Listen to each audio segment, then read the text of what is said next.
eBay Motors Parts of America tour stops here in Las Vegas, Nevada for Sema. It's an automotive paradise for gearheads of all kinds with just a little bit of pandemonium mixed in. Let's go!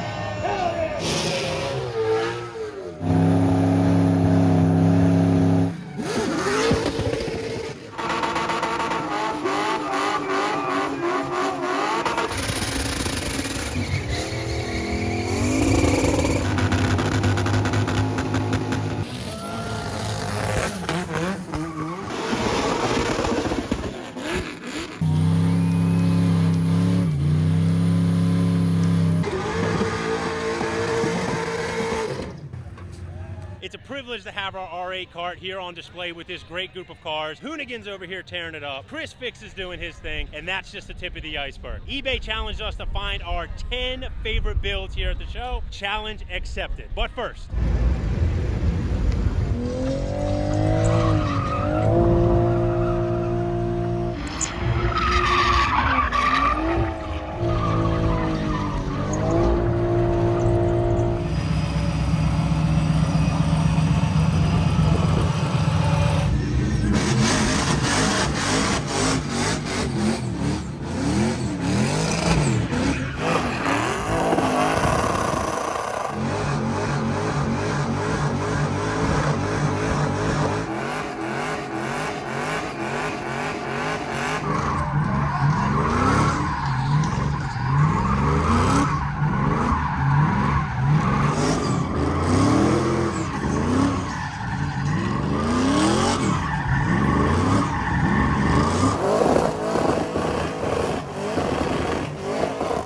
to talk to as many owners of these vehicles as we possibly can today, but we can't walk by this one and not stop and look at it. Fortunately, the owner's nowhere to be found, but let's make a trip around it and let's check out a lot of the modern amenities that both Lee and I are familiar with because we deal with these on newer model Corvettes. I think I speak for both of us, the one that jumps out first, these brakes.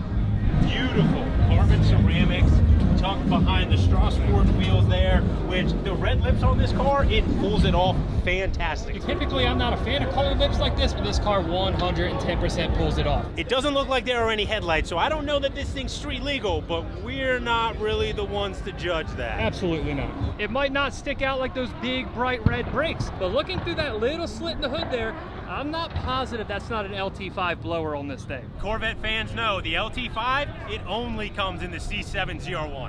What do you see down there, Lee? A lot. Tubular everything, custom arms, a big differential housing. I'm laying on my back on the ground, so I can't tell you exactly what, but it looks awesome and it looks expensive. The interior of this Corvette is fully modernized also. Alcantara leather combination with red stitching, absolutely beautiful. This thing is done top to bottom, which is what you expect to see here at Sema. As an ex-Mark IV Supra owner myself, one car I was definitely not passing up, this guy behind me. Calvin, Crown Speed Labs, nice to meet you. Nice to meet you too. What can you tell me about this beautiful machine behind you? It's a 94 right-hand drive Toyota Supra. It has the Max Arito Relic kit. Beautiful. Originally, it came black. I tore it all apart, painted it red, which is one of my favorite colors. There's no wrong color for a Supra, but I mean red, it looks pretty awesome. Pictures that you see online, what comes up? A red Supra. Absolutely. Yeah, I actually have the 97 brochure from Toyota. What's on the cover? The red part of the trunk with the taillight. Well, there you go. Yeah. I can't help but notice, as is the case with any Supra, we have some fun stuff under the hood. Would you be kind enough to show us what's under there? Sure thing. There you go. Wow. So it's obviously a 2JZ, everybody knows that. It's running a twin Borg Warner on a Doc Race manifold. We did a V-mount paying tribute to the JDM tuners. Yeah, no, it makes sense. I haven't seen anybody do a V-mount with twin. It's usually a V-mount with a single turbo. Absolutely. It has a Hypertune intake manifold. It's all outfitted with HKS timing belt, accessory belt, 272 HKS cams, GSE Hyper-Beam rod springs, and retainers. You said it's right-hand drive. Can we take a peek inside? Sure thing.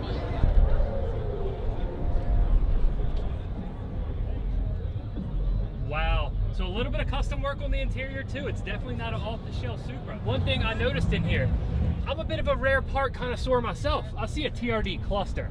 I don't know how rare the right-hand drive ones are, but did you pick up any particular special bits on this car that you're really proud of? The special bits that I did pick up from eBay Motors, actually, the shift bezel, the e-brake handle, which is amazingly hard to find, especially for right-hand drive vehicles. One thing I did notice, because I am an old Subaru guy as well, STI shift knob in there. Yes, so it is the STI shift knob. I am a Subaru guy also. Oh man, perfect. Now as for the back, beautiful wing, awesome diffuser. In my opinion, this is the perfect take on a modern Mark IV Supra. Is that what you were going for?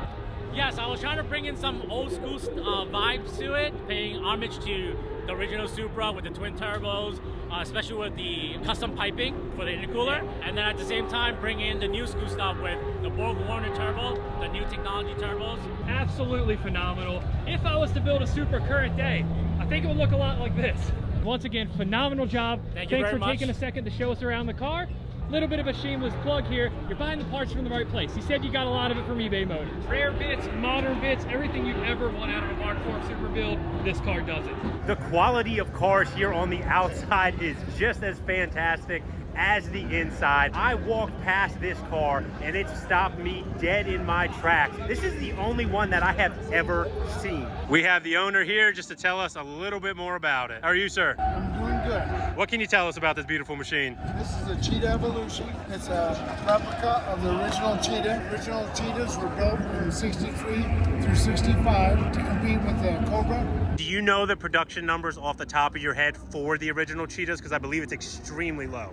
11. But this is not an original, this is a replica. 23 of these built. It is still absolutely beautiful. So what you're telling me though is that there are less than 35 Cheetahs, both original and replica, that exist in the world. Somewhere in that area. That is a very impressive number. Can you tell us a little bit about the drivetrain on the car? C4 suspension. It's got a small block Chevy 436 cubic inch engine. It's got Kinsler fuel injection on it. Dry sump oiling system. 5-speed Tremec transmission. Winters 10-inch aluminum rear end in it. Takes 709 horsepower. Oof. How much does the car weigh? 2,340 pounds. Wow. You talk about power to weight ratio. That is extremely Close to impressive. 3 to 1.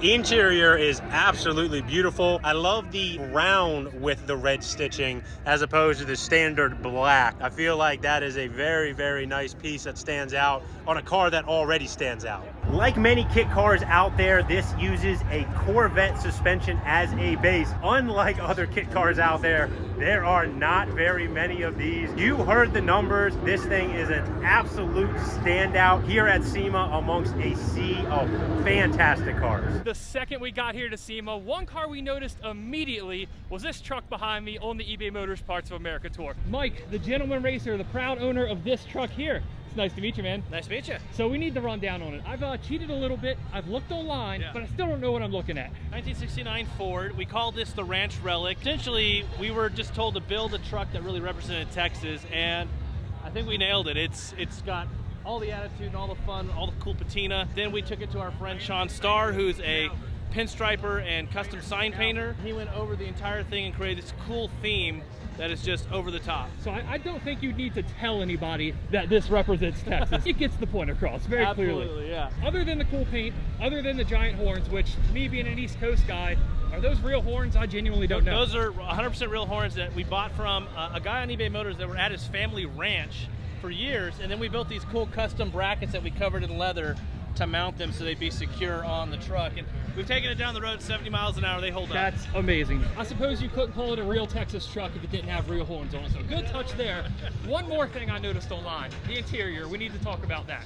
So interior, again, kind of keeping with the cow theme and the cowboy stuff, we actually did a real hair-on hide seat insert into a stock upholstered bench from, NPD, which makes the upholstery, but that's actual real hair-on hide leather from a cow that we bought on eBay Motors and then had our upholstery guy put together.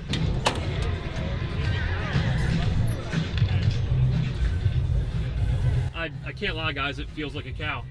It looks awesome. I'm not used to seeing cows that color where I come from, but I'm digging it. Not only do you have all the cow appropriate stuff in the car and on the car, what's that sitting in the bed? Well, we added this awesome vintage saddle we found at a local saddle shop. It was just 40 bucks and just kind of completed the whole look. 100%. Having it in there, and we tied it up so no one can run off with it. Perfect idea. Is there any other points you really want to touch on? Probably the bedwood, because that's kind of the only that's like a huge splurge. This was like a $4,800 bed. Hold on. You said what? Yeah, so this is all hickory wood from a company called Bedwood, and they make these drop-in, they call them retro liners, and it's basically a drop-in wooden bed to give you that old school look. And we really kind of like it because the rest of the truck's kind of beat up and you know, patina, but then there's this just beautiful, shiny kind of showpiece in here. Mike, I have a confession to make. The deck at my house didn't cost that much money. Yeah, it's a little pricey, but it's all hickory. Looks really cool. Looks good, feels good. I agree with you, it definitely sets the truck off real nice. Beautiful patina on the outside. I think you did it right on this one, man. Appreciate it. Very nice. Previously, of course, I had only seen it online, so when I actually got to see this thing in person, it blew away expectations 100%. So one thing you would not expect in a truck like this, a nice modern radio. Classic Auto Sounds makes these really cool radios that fit your stock 60s bezels, but have Bluetooth, and actually if you fold down in the glove box, there's even a plug-in for your USB port and microphone and all that stuff. Wow. So you can enjoy your modern tunes, and it has a modern speaker underneath the dash pad. See, that's something I would have never thought of, but it's so obvious that that needs to exist. So that's a phenomenal super cool. touch for sure.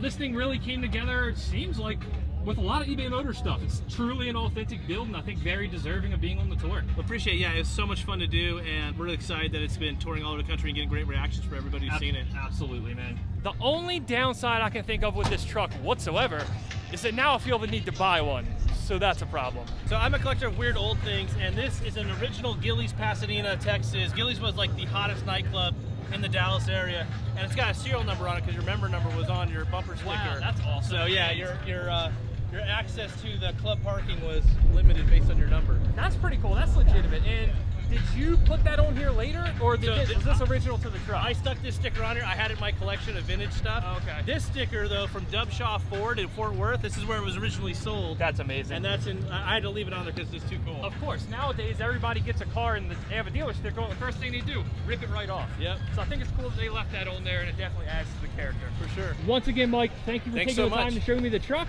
Really love it, and I hope you enjoy your time here at Sema. Yeah, have a great time. Of course, when you hear Sema, the first thing that comes to mind is absolutely insane builds. You know, sort of like these. But being that Dawn and I are both missing our vets back on the East Coast, we had to take a second and check out this guy behind me. No flashy stand, the hood's not even popped. It's just a super clean and aggressive looking C5. They're going crazy at the Hoonigan burnout pit in the background, and this thing looks like it would probably do some pretty good ones.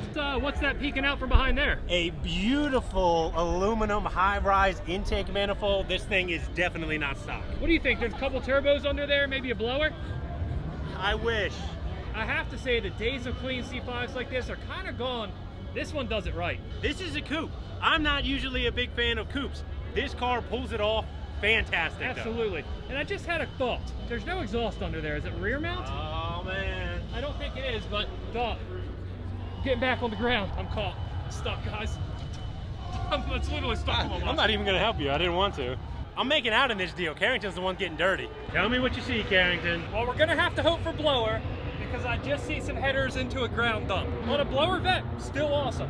I mean, even if it's an NA vet, it's still an awesome car. It's clean, it's obviously very loud. Not only is the exterior clean, but being that the car is sitting up on ramps, I can stick the camera under here and show you that the undercarriage matches. Normally seeing such an awesome car like this and not being able to get under the hood, I'd kind of be bummed about it. But in this case, the mystery, the intrigue, I'm just gonna imagine it has some nasty blower under there, a 427, something wild. Put down in the comments what you think this car has under the hood. These cars are in no particular order, but I can say with confidence that this one is my personal favorite. This car is getting massive amounts of attention this week, and rightfully so. This is my first time meeting Mike, but I definitely feel like we can be pretty good friends, given how cool of an idea this is and how good of a job he did pulling it off. Mike, good to meet you. You as well. This thing is absolutely fantastic. You got to give us the run through on it. Originally, a 1981 Ferrari 308 GTDI, which is, to be fair, like the least desirable version of this car. So I chose this car because I think it's one of the best looking cars ever built. It is the pinnacle of design, if you ask me. There's only a couple of cars out there that look better. Problem is, underneath this beautiful Pininfarina skin, it's not a good car. The chassis is terrible. The engine although it's a Ferrari V8, is not a great one. Leaves a lot to be desired. So I said, let's take a car that I think is beautiful and let's make it a better vehicle in every way possible. So the car went all the way down to basically just the bare chassis. It's not a unibody, it's not really a body on frame, it's kind of a tube chassis car from the factory. We put a Honda K24 in the back of it. It's paired with a sequential transmission, a huge Garrett turbo. We've got cooling by CSF. It's a water-to-air intercooler setup, built to make 1,000 horsepower at the wheels. We haven't tuned it yet, but it did drive in here under its own power. We got it fired up literally the morning of the Sema load-in, so huge moment. I'm really excited about this thing. I put everything I have into this car. To have it here, to be unveiling it with CSF, to get the reception that it's gotten, and to have all of the partners that I've had on this build bring it to life has been fantastic. The only thing that I have to figure out now is, how can I get one? One of the cars I obviously could not pass up here is this Porsche behind me. I'm a Porsche guy, you guys know that. EVs also been on my mind heavy. I was into this thing before I knew it was an EV, and then when I saw it had a nice little plug going to it, it piqued my curiosity even more. So of course I had to get up with Eric, the CEO of Electric DT. How you doing? Hello, sir. I need the full rundown of that. The best thing about this black Porsche is this is what's in it. That's right? it. This is It looks exactly simple. what's in it. It's the entire system right here that's in this car.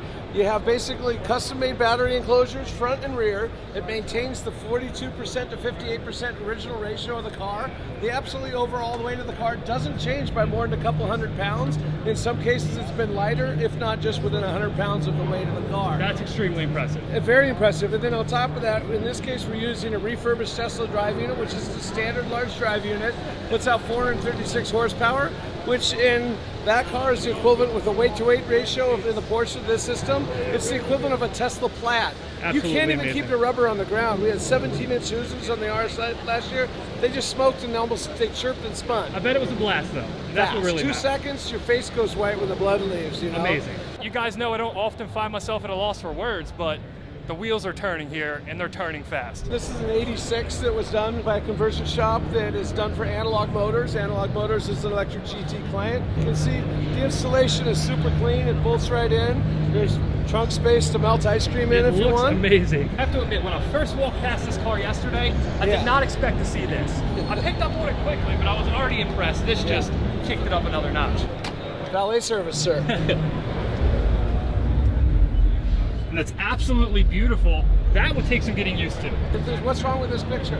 If you ask me what's wrong with it, I'll say nothing. If you ask the internet, you're gonna get a very different answer. Front battery pack, forward, light, and low in the car.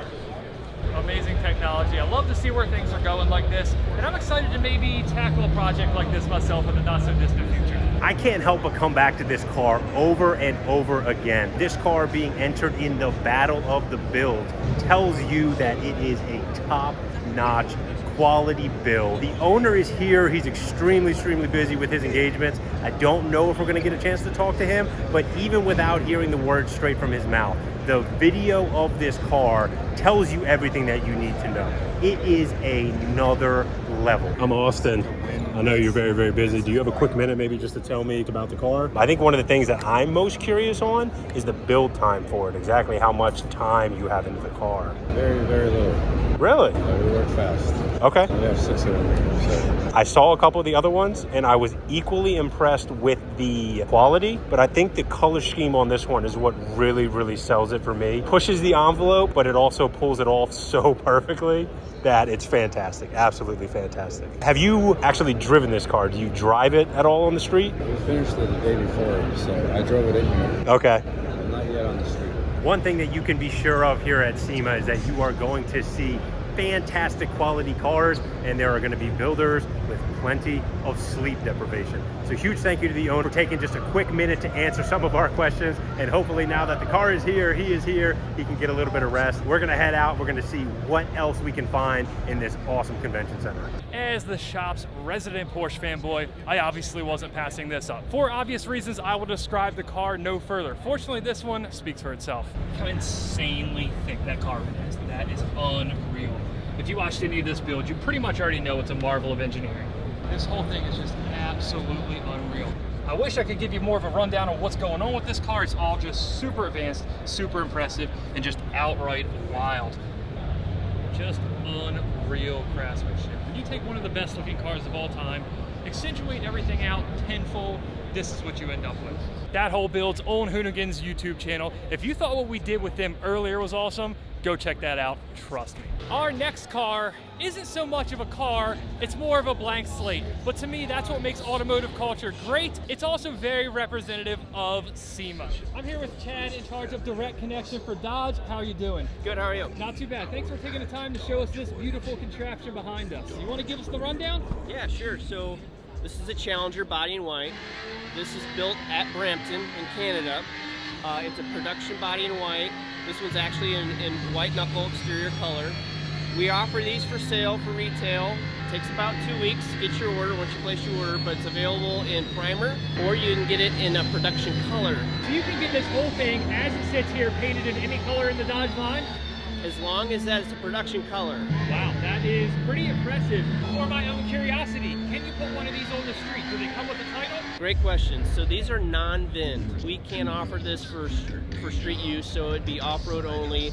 There's no VIN on the body in white, similar to like our drag pack vehicles. So perfect blank slate, drag car, track car, whatever you want to do with it. Drifting car, road course car, whatever it is that you're into, yeah, this is a great blank slate to work from. Well, I have to say, I'm very impressed that you guys actually went out and did something like this, because I've been in a position where I've wanted to buy a chassis, not necessarily for Dodge, but other companies, and they don't sell it. Right. So this is one of the things, I mean, among much else, that's kind of turning me on to Dodge lately. You guys have been going really hard into social media, bringing these cool cars out to SEMA, and it's really, really cool to see. And I think it's showing up. I think a lot of people realize it. I appreciate that. We're really excited about it as well, and appreciate all the enthusiasm. Well, I very much appreciate you showing this to me. Maybe I will have one of these in the shop or garage in the not so distant future. Sounds great. Thanks a lot, man. Thank you.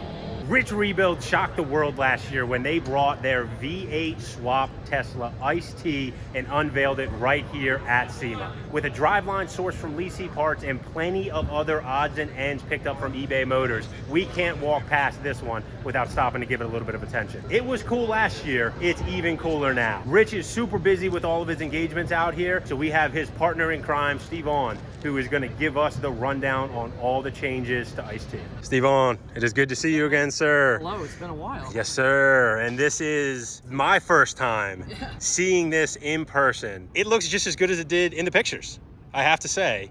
But what I am most interested in is what is sitting on top of this motor here. I believe a new addition for this year. It is an absolute new addition. That is, Magnuson said they would like to add their 2 cents to what we had, because originally, when you remember, we picked up the stock LS3 from you. That was a leasing part find. They said to us, guys, how about we kick it up a notch? And we said, okay, we want to throw a supercharger on it. So this is fresh for SEMA build. We actually haven't even dynoed, done any of that yet. So we don't know what we're able to make, but it is estimated that we could probably get to 800 to 1,000 horse.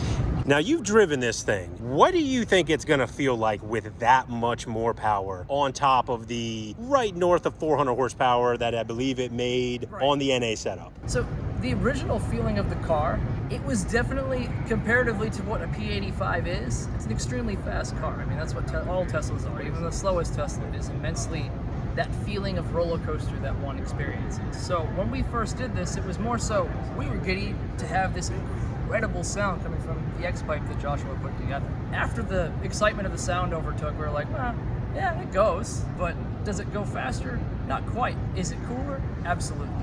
Now I think we're going to be something beyond par in destroying what the stock variant of this Tesla was. The only car that'll be able to beat it is, of course, still the Plaid. You know, I mean, try as you might, no. This thing with close to 1,000 horsepower will at least put up a good fight. At that point, I think traction is going to be your weakest link. Absolutely correct. So yeah, I mean that's one thing that Tesla still has on you, and that unlimited torque potential. But hey, this could put up a good fight for sure. In a poetic twist, we are finishing things up where it all started in front of TJ Hunt's FD in the main lobby. From crazy custom to crazy rare to a car that you might see at your local drag strip. Hopefully you enjoyed all the cars that we showed you in the video here. They spoke to us one way or another. One thing that's for sure though is that there is a car for everyone here at SEMA. I can't wait to get back next year. The only question is gonna be, what are we bringing with us? Plenty more projects between now and then, but just a couple more stops on the eBay Motors Parts of America tour that will be wrapping up at the LA Auto Show. Hopefully you can make it out to that event to check out the awesome setup that the Parts of America tour is. Otherwise, we hope to see as many of you all as possible out here at SEMA next year.